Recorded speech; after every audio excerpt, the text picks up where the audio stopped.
Selamat datang di Ruang Belajar Gratis.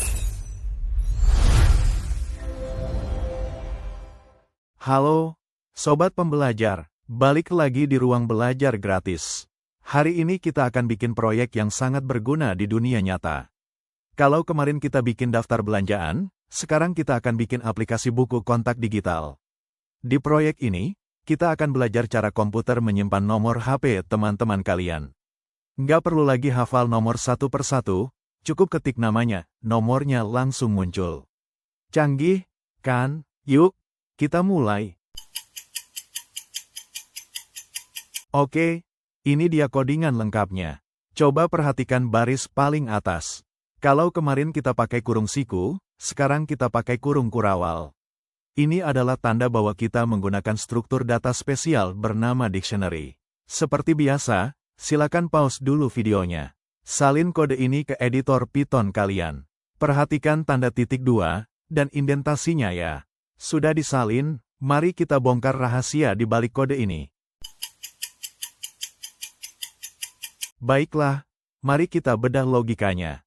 Mungkin kalian bertanya, kenapa namanya dictionary, kamus? Jawabannya akan kita temukan saat membahas baris pertama. Yuk, kita lihat. Kita mulai dari baris, buku garis bawah telepon sama dengan. Perhatikan kurung kurawalnya. Ini artinya kita membuat dictionary kosong. Kalau list kemarin ibarat keranjang belanja, cuma tumpukan barang, dictionary ini ibarat kamus atau buku telepon. Dia menyimpan data secara berpasangan. Ada nama, sebagai kunci, dan ada nomor HP, sebagai isi. Jadi, variabel ini siap menampung pasangan nama dan nomor teman-teman kalian. Lanjut ke while true. Kode ini pasti sudah familiar ya.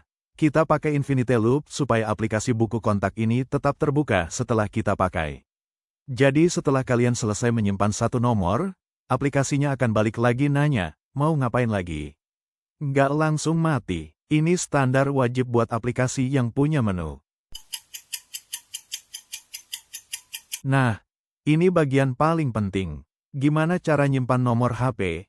Kodenya, buku garis bawah telepon, nama, sama dengan nomor. Bacanya gini, di dalam buku telepon, pada halaman nama si A, tolong tuliskan nomor ini. Enaknya pakai dictionary, kita nggak butuh perintah, append, kayak kemarin. Kita cukup panggil, kata kuncinya, namanya, lalu isi dengan datanya, nomornya. Simple banget. Tapi hati-hati, ada aturan main di dictionary. Saya mau tes logika kalian dulu. Kuis kilat. Misalnya di buku telepon sudah ada kontak, Budi, dengan nomor 08111.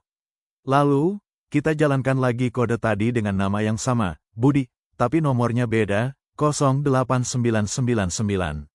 Apa yang akan terjadi? A. Error, karena nama Budi sudah ada, duplikat. B. Nomor lama Budi terhapus dan diganti nomor baru, update.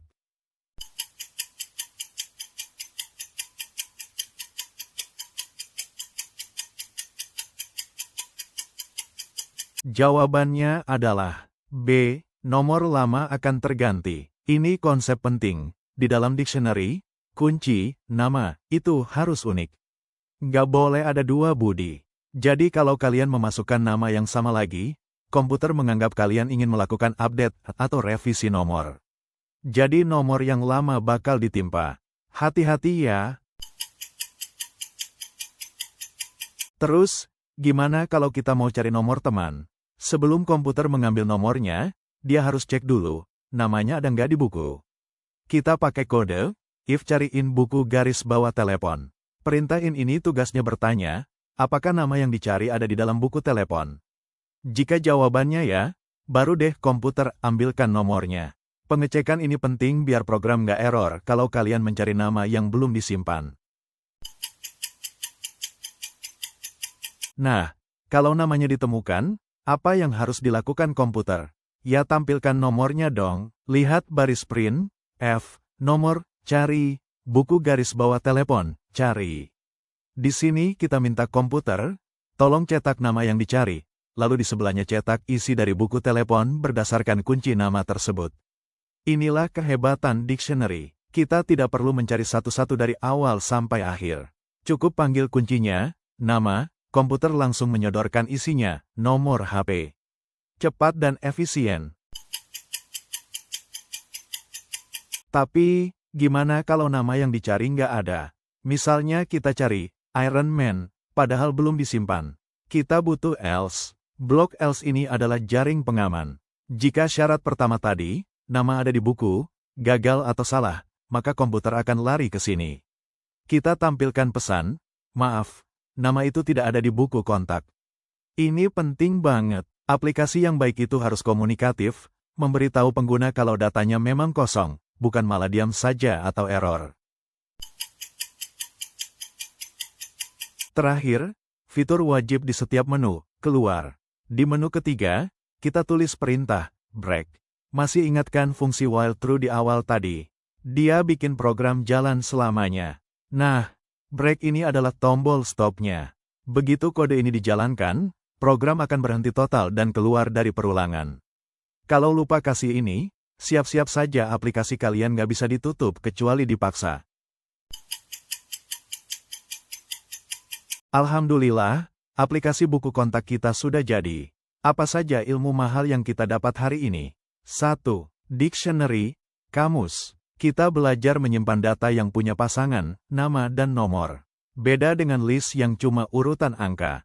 2. Analogi unik, dictionary itu ibarat kamus. Ada kata, kunci, dan ada artinya, isi. 3. Pencarian cepat, kita belajar pakai kata kunci in untuk mengecek ketersediaan data. 4. CRUD dasar, kita sudah belajar create, simpan, read, baca, dan search, cari. Ini adalah fondasi dasar kalau kalian mau bikin sistem login atau database nanti. Terima kasih sudah menyelesaikan tutorial ini sampai akhir. Kalian luar biasa. Saya punya tantangan terakhir buat kalian, coba tambahkan fitur, hapus kontak.